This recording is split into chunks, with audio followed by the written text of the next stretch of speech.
आप देख रहे हैं अल्फा डिफेंस हिंदी में आपका स्वागत है।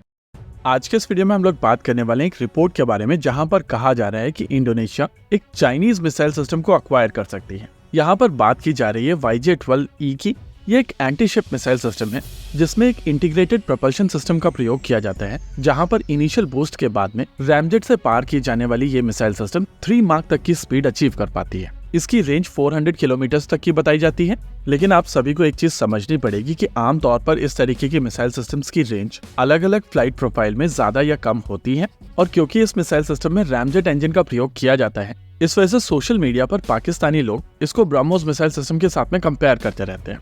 जी हाँ, ये क्लेम चाइना की तरफ से नहीं, पाकिस्तान की तरफ से आता है, क्योंकि पाकिस्तान नेवी कुछ शिप्स अक्वायर कर रही है जिनके ऊपर ये मिसाइल सिस्टम माउंट की जाएगी, और नेचुरली वो लोग चाहते हैं कि उनकी नेवी के पास में भी एक ऐसी मिसाइल सिस्टम हो जो भारत की ब्रह्मोस के साथ में कंपेयर की जा सकती हो। ब्रह्मोस के बारे में हम लोग कई बार डिटेल में बातचीत कर चुके हैं, और इस वजह से आप में से ज्यादातर लोगों को ये चीज पता होगी कि भारत की BrahMos missile system P-800 onyx के ऊपर बेस्ड है। लेकिन अगर आप चाइनीज YJ-12 मिसाइल सिस्टम की बात करेंगे तो ये रशियन KH-31 के ऊपर बेस्ड है। KH-31 बेसिकली एक एंटी रेडिएशन मिसाइल सिस्टम है जिसको एयर टू ग्राउंड रोल में यूज किया जाता है। ये रशियन मिसाइल सिस्टम भारत और PLA एयरफोर्स दोनों के साथ में ऑपरेशनल है, और इसी मिसाइल सिस्टम के बेसिस पर YJ-12 बनाई गई है। यहाँ पर एयरफ्रेम सेम है, प्रोपल्शन सिस्टम सेम है, केवल सीकर चेंज किया गया है। हालांकि सीकर असेंबली को अकोमोडेट करने के लिए इसकी लेंथ बढ़ाई गई है, और लेंथ बढ़ाने के चलते इसका जो सेंटर ऑफ मास चेंज हुआ है उसको अकोमोडेट करने के लिए फिन्स को भी थोड़ा मॉडिफाई किया गया है।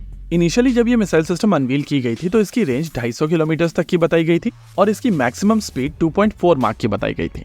लेकिन फिर अलग अलग एक्सपर्ट्स की तरफ से क्लेम किया गया कि चाइना की तरफ से जो नंबर दिए जा रहे थे वो कंजर्वेटिव नंबर्स हैं, और उनका एस्टिमेट कहता है कि ये मिसाइल सिस्टम 400 किलोमीटर तक की रेंज प्रोवाइड कर सकती है। दूसरी चीज, चाइना MTCR का मेंबर नहीं है, लेकिन उनकी तरफ से एप्लीकेशन दी गई है इसकी मेंबरशिप के लिए। यही कारण है कि उनकी तरफ से कोई भी ऐसी मिसाइल सिस्टम एक्सपोर्ट नहीं की जा सकती है जिसकी रेंज 300 किलोमीटर से ज्यादा हो।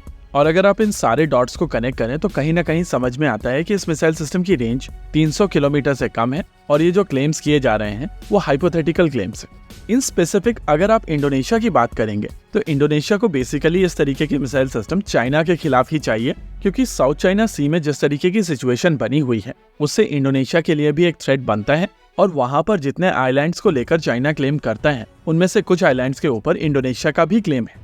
ऐसे में अगर चाइना की तरफ से अपनी खुद की मिसाइल सिस्टम इंडोनेशिया को बेची जाती है तो चाइना वहां पर मैसेजिंग भी कर रहा है। देखिए, इस मैसेजिंग को समझिए। इंडोनेशिया का कोस्ट बहुत बड़ा है, और अगर उनको अपने कोस्टल वाटर्स को प्रोटेक्ट करना है तो उनको सुपरसोनिक क्रूज मिसाइल सिस्टम्स की आवश्यकता हो।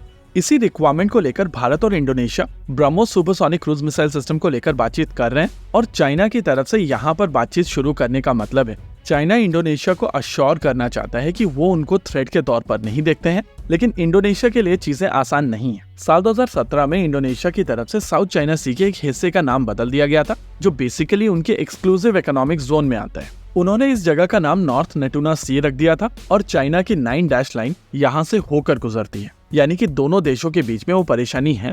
ऐसे में इंडोनेशिया अगर BrahMos supersonic cruise missile system acquire करता है तो ना ही केवल उनको ज्यादा कैपेबिलिटी वाली बेहतर मिसाइल सिस्टम मिलेगी, बल्कि वो चाइना के प्रेशर से भी दूर रहेंगे। लेकिन जब बात आती है जियोपॉलिटिक्स की तो आपको कई चीजें ध्यान में रखनी पड़ती है, और इस बात के पूरे चांसेस है कि इंडोनेशिया चाइना के प्रेशर के नीचे क्रम्बल हो जाए, और अल्टीमेटली वो चाइनीज मिसाइल सिस्टम ही खरीद लें, जिससे उनके और चाइना के रिलेशनशिप बेहतर हो सके। देखिए, जब बात आती है जियोपॉलिटिक्स की तो वेपन सिस्टम की इंजीनियरिंग कैपेबिलिटीज के अलावा बहुत सारे और भी फैक्टर्स होते हैं, और वो सारे फैक्टर्स हम लोगों को यहाँ पर ध्यान देने पड़ेंगे। इसी के साथ आज के इस वीडियो में रखते हैं केवल इतना ही। वीडियो को अंत तक देखने के लिए धन्यवाद। देखते रहिए अल्फा डिफेंस। जय हिंद।